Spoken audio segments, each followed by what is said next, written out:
Before we start today, boys and girls, I just wanted to give a big shout out to my very special little friend Paige. It's her birthday today. Happy birthday, Paige. She's been working out with her little brother Stanley every single week, doing lots and lots of sessions. I'm really proud of you, Paige. Can't wait to see you soon. Have a great day. Enjoy working out in the sunshine. Today we're focusing on throwing again, and this time we're going to be focusing on two different types of throw. We're going to be focusing on the football throw and the Ruby collected tennis ball throw. That's why I put two balls here, because I knew Ruby would probably come and take one of them for me. Thank you, Ruby.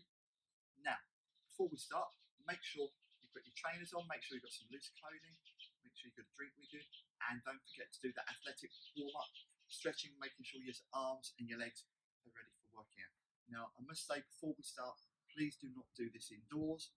I'm only going to be demonstrating the techniques for you, so I'm not actually going to be doing any throwing, because you will need space in which to do them if you want to throw the object. Okay, make sure you remember that. Now, as I always do with my sessions, you don't have to have a football or a tennis ball. You can compromise and improvise, and a good old trusty sock ball always comes in handy for something to grab two holds of hands with.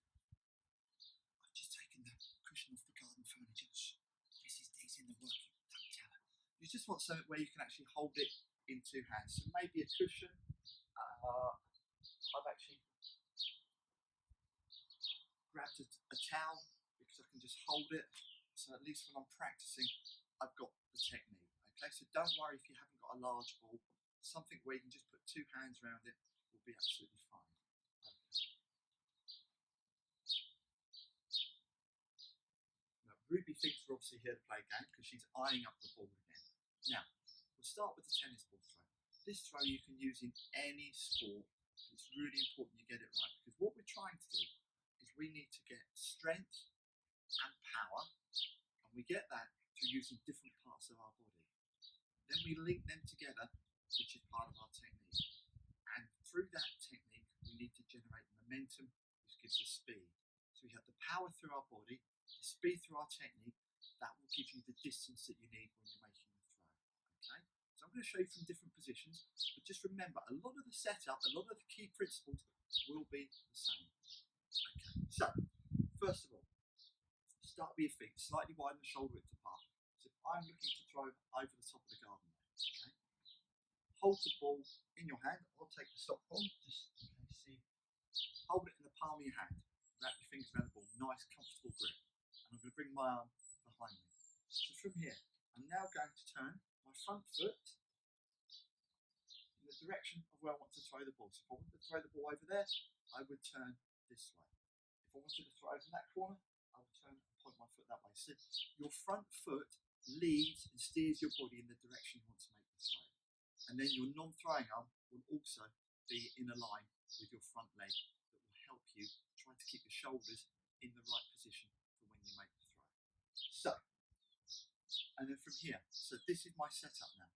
I'm going to generate power through my legs, through my hips, through my shoulder and my arm. So from here, I'm going to come all the way back. Notice now, this arm is now fully extended behind. This arm is now in the direction I want to throw. And as I come through, I'm transferring the weight from my back leg, look, solid, from my back leg to my front leg.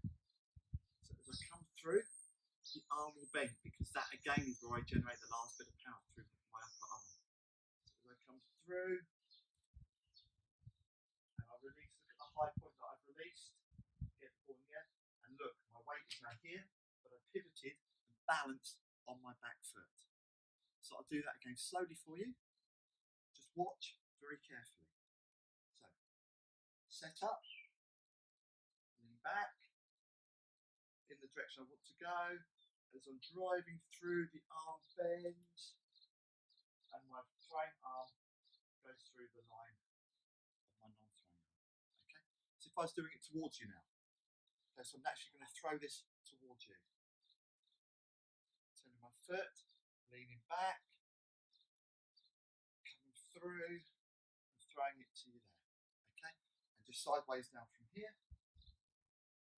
Feet position, lean back, and coming through. It's really, really important you get the technique and you understand how important your legs are in this process, how important your hips, your shoulders, your back and your arm is in the technique. If they all work together, you'll generate distance because you've got the power. Now I'm going to do it normal speed now, because normal speed is linking it all together. The quicker I do it with control, the further I should be able to throw it.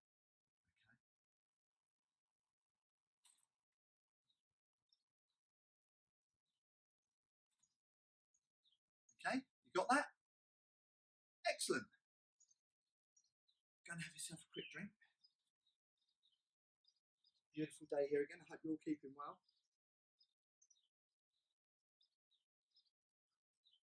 I've really enjoyed doing these online tutorials for you boys and girls. Just keeps me thinking and you thinking about all the summer sports and everything that we do. Now, when you have a football, when you have a ball, okay, try to make a W with your fingers. A W. Now, there's two different ways. When we do this in competition, we actually have to stand with our feet parallel. That means in line with each other. Okay. So if I'm throwing here, they're in line with each other. Okay. That's how we first do it. So I'm going to do it this way for you so you can actually understand how I do it. Feet just slightly widen, shoulder width apart. Bend the knees. Lean back. And from that position, I'm going to let the ball go at its highest point. So the key is here. It's about flexible knees, flexing the knees, leaning back, and then driving through your hips and your shoulders like a catapult. So it flies through. The really important thing is the release point of the ball. If you let it go too early, it's just going to go straight up. If you let it go too late, it's going to go straight down. So you have to practice to get that release point and fully extend your arms. Okay. So looking towards you, so if I'm coming towards you, feet slightly widen, shoulder width apart. Flex the knees, make sure you've got a good, if you can't make the W, it's okay, but make W with your hands at the side of the ball. Okay. And then bend the knees, really important you get some good bend in the knees.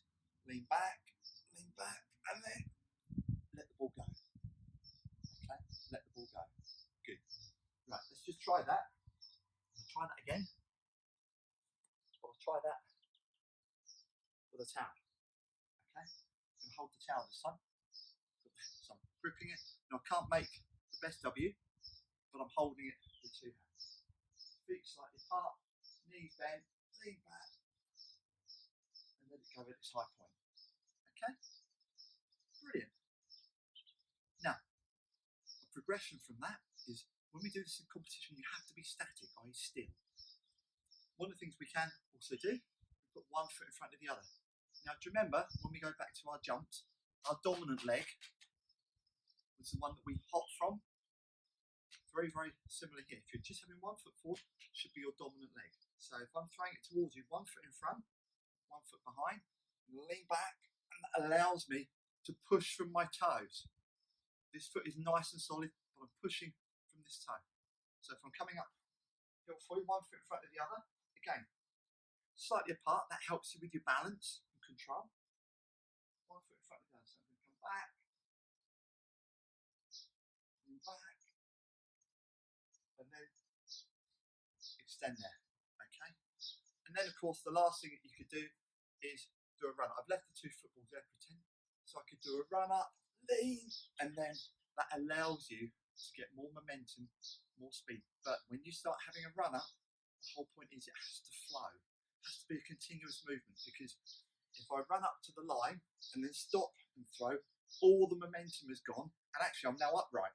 I've got no bend. So if I was going to throw from here, so if I'm coming down, I would throw, lean, and then let it go. Okay, so there's some different progressions that you can do. Again, take care, stay safe. Hope to see you again real soon. Keep practicing. Bye for now.